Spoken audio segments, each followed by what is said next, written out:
திருப்பூர் அருகே சாலை பணி என்ற பெயரில் மண்கடத்தல் நடப்பதாகவும் கேள்வி கேட்டால் கொலை மிரட்டல் விடுவதாகவும் விவசாயிகள் குற்றம் சாட்டியுள்ளனர்.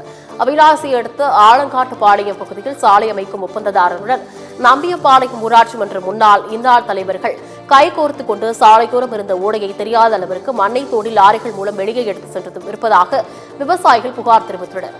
தங்களது விவசாய நிலங்களும் வீடுகளும் செல்ல முடியாமல் தவித்து வருவதாக வேதனை தெரிவித்திருக்கும் விவசாயிகள் இதுகுறித்து திருப்பூர் மாவட்ட ஆட்சியர் உள்ளிட்ட சம்பந்தப்பட்ட அதிகாரிகளிடம் புகார் அளித்தும் இதுவரை எந்த நடவடிக்கையும் எடுக்கப்படவில்லை என்று குற்றம் சாட்டியுள்ளனர். சாலை பணியை தற்காலிகமாக நிறுத்த உத்தரவிட்ட சென்னை உயர்நீதிமன்றம் திருப்பூர் மாவட்ட ஆட்சியர் நேரடியாக ஆய்வு செய்து ஓடை மற்றும் இட்டேரி தளத்தில் மண் எடுக்கப்பட்டிருந்தால் அந்த மண்ணை அதே இடத்தில் கொட்ட வேண்டும் என்று உத்தரவு பிறப்பித்துள்ளது. ஆனால் நீதிமன்ற உத்தரவை மதிக்காமல் ஏராளமான லாரிகளில் தொடர்ந்து மண் அள்ளி செல்வதாகவும் விவசாயிகள் குற்றம் சுமத்துகின்றனர். விவசாயம் பண்ணிட்டு இருக்கிறோம்.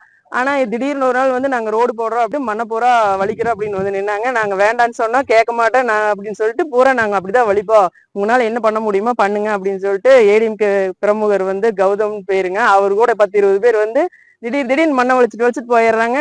மறுபடியும் 20 பேர் நாங்க அப்படிதான் வலிப்போம், கோர்ட் ஆர்டர் எது இருந்தாலும் நாங்க கேட்க மாட்டோம், இந்த ஊர்ல நாங்க என்ன சொல்றோமோ அதுதான் நடக்கும், உங்களால என்ன பண்ண முடியுமோ பண்ணுங்கிறாங்க. இப்ப எங்க தோட்டத்துல இருந்து வெளியிலயும் போக முடியல, ரோட்டையும் பிளாக் பண்ணி போட்டாங்க, பூரா வலிச்சு தடத்துல இருந்து மண்ணை பூரா வலிச்சு கொண்டும் போயிடுறாங்க. தடத்துல இங்கேயும் போட்டு வச்சிருக்காங்க. எது கேட்டாலும் ஒரு முறையான பதில் இல்ல, அதிகாரிகள் எந்த பதிலும் சொல்லல.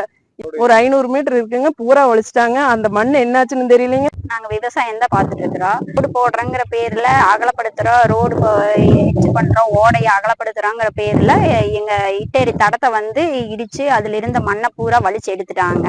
நாங்க இப்ப எங்க பூமிக்கு போறதுக்கான எந்த இடத்துலயுமே பூமிக்கு உள்ள போறதுக்கான வழியே எங்களுக்கு இல்ல. நாங்க எல்லாத்துக்கிட்டையும் சொல்லிட்டோம், எல்லா அதிகாரிகளையும் போய் பார்த்துட்டோம். எல்லா அதிகாரியும் வந்தாங்க. ஆனா எங்களுக்கான தீர்வை யாருமே இது வரைக்கும் எங்களுக்கு கொடுக்கல. அந்த தடத்துல இருந்த மண்ணையும் ஃபுல்லா எல்லா மண்ணையும் வலிச்சுட்டாங்க. ஒரு 200 லோடுக்கு பக்கமா இருக்கு, மண்ணை ஃபுல்லா வலிச்சுட்டாங்க. அதை என்ன பண்ணாங்க ஏது பண்ணாங்கிறது எங்களுக்கு இது வரைக்கும் தெரியாது. கேட்டா அப்படிதான் பண்ணுவோம் அப்படின்னு இந்த ஊர் வைஸ் பிரசிடென்ட் கௌதமன் சொல்றாரு. நாங்க எங்களுக்கான தீர்வு இது வரைக்கும் எங்கேயுமே கிடைக்கல.